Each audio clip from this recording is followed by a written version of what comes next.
যখন খুশি চান পরিবর্তন করতে পারেন। অর্থাৎ এই আয়াত ততক্ষণে নাযিল হয়ে গেছে।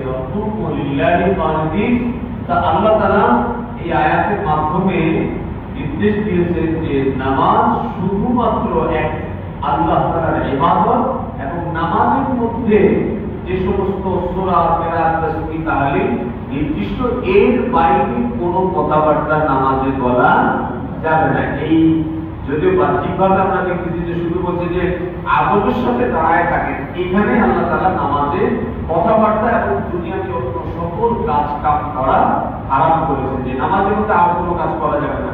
যখন নামাজ শুরু হবে তখন শুধু নামাজই হবে। কি হবে? ঠিক আছে ইনশাআল্লাহ।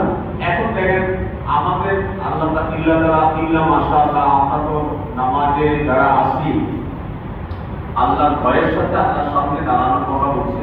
নামাজ মানে যখন আমরা নামাজে আল্লাহু আকবার তাকবীরে তাহরিমার মাধ্যমে নামাজ শুরু করি, তো আল্লাহ এবং বান্দার মাঝখানে 70,000 পর্দা আছে, এই পর্দাকে আল্লাহ সরায় নেয়।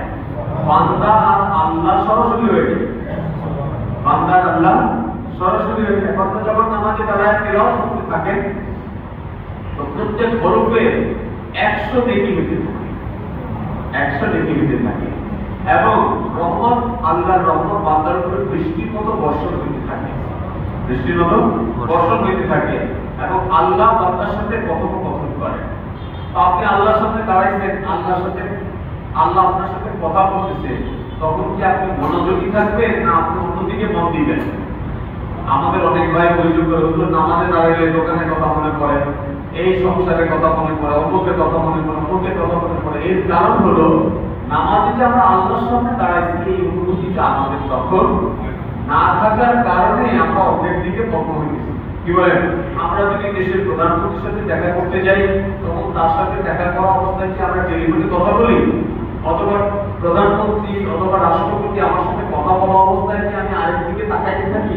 এদিকে তাকাই, ওদিকে তাকাই, কে কি বলতেছে এগুলো শুনি, নাকি প্রধানমন্ত্রীর কথার প্রতি আমরা মনোযোগী হই? বলেন তো আমরা যখন আল্লাহ তাআলার দিকে মনোযোগী হই, আল্লাহু আকবার বলি, নামাজ শুরু করি, তখন আল্লাহ আমার দিকে মনোযোগী হয়, আমার কর্তব্য আমিও আল্লাহর দিকে মনোযোগী।